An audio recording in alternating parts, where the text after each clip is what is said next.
So what is going on, everyone? Fernando Silva here with another video, and iPadOS 14.4 officially released to everybody in the public, and I want to go over exactly what's new, what they added, what was worse, if they fixed any bugs, and how that battery life is doing. So let's get right into it.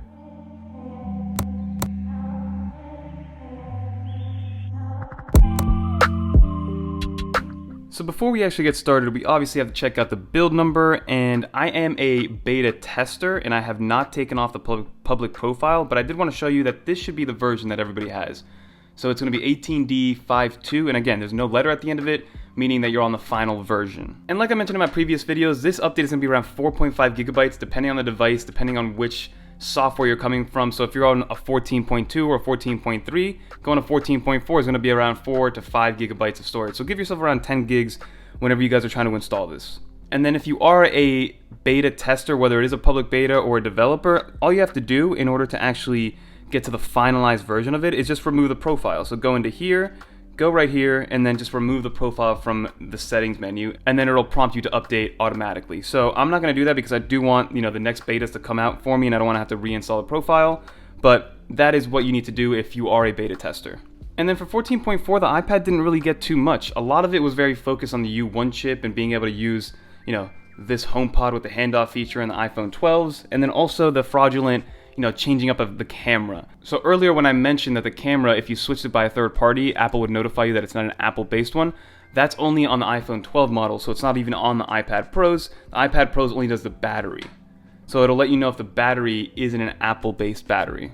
But some of the tangible things that we actually got, so we did get the ability to scan even smaller QR codes. So if there's a tiny QR code that you used to not be able to scan with either your iPad or your iPhone, now you can. And the reason that was is because now everybody, they're using QR codes when they're going out to lunch and they're going to restaurants, and then these QR codes are getting smaller and smaller. So that is the reason why Apple has now allowed us to use smaller QR codes.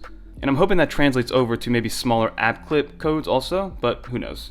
And then again, you have the device categorization when it comes to Bluetooth devices. So if you go into your Bluetooth settings, now this is really only going to work with third-party, speakers or headphones, because the reason this is happening is because Apple wants to know what types of devices you're using and what types of devices you're using to listen to things, whether it's a hearing aid, a car stereo, third-party Bluetooth headphones, something along those lines. But if you have an Apple-based product, they'll know, like, hey, the AirPods Pro, those are headphones. The Magic Keyboard, that is a keyboard, right? The Magic Trackpad, that is a trackpad. So it'll know what kind of device it is. And even some other headphones, like for instance these BlackPod Minis, which are not Apple branded, it won't let me actually change the category of it. So you have to have a third-party either Bluetooth speaker, car stereo, hearing aid for it to actually appear and allow you to change the category of what that speaker is. And then another cool feature actually has to do with the AirPods Pro and AirPods Max.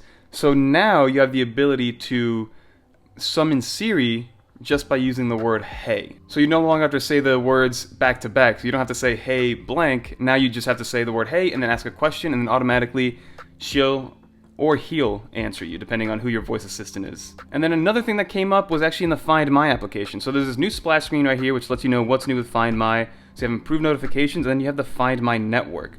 So basically what that allows you to do is now I believe Apple's allowing third parties like Tile, AirTags, which are coming out hopefully in March, which, that's not a third party, but that's another product.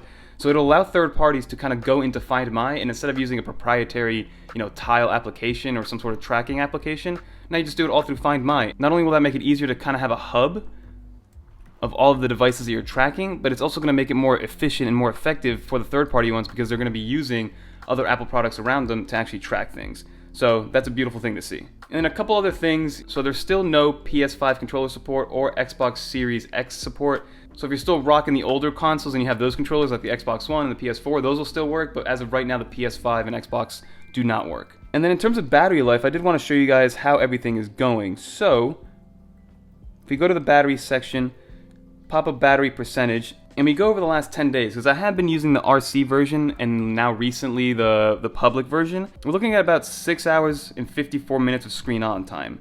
Now, again, I'm plugged in constantly, so as you can see, technically my screen on time yesterday was 10 hours, even though that's definitely not what it was with battery. So you can see that how quickly my battery drops whenever it's in use. So the second that it's in use, that thing drops immediately. So again, it's always plugged into the charger, so this is not a great representation, and I wish I kind of showed you what your average screen on time would be without being charged, but Again, 6 hours and 54 minutes of screen on time, average screen off time 3 hours and 20, and then the last 24 hours, this is what we're looking at. And again, it's a lot of FaceTime, a lot of Luma, a lot of Safari. But that's pretty much the entire update for the iPad Pro. Again, there aren't too many tangible differences, but I did want to show it off and let you guys know everything you needed to know about it. So let's go back to the normal view. So as everyone saw, there weren't too many new changes. There were a couple of, physical, tangible changes that you can actually use and take advantage of. But a lot of it is, I really hope that they fix the battery life. The battery life on my personal iPad Pro from 2018 has not been that great. And now again, I'm usually plugged in, or I'm plugged in pretty much 90-95% of the time. But there are those occasions where I need the battery life a little bit longer, and I'm not getting more than 4 hours battery life, which is pretty crazy at this point. So let's hope that 14.4, the official release, helps out with battery life, because performance is there, usability is there, there's still no hiccuping or anything. The 4 gigs of RAM is still plenty for my 2018 iPad Pro, and the iPad Pro is just a pleasure to work. But let's hope for some sort of secondary display at some point. This was last year at 13.4, we got that cool cursor support.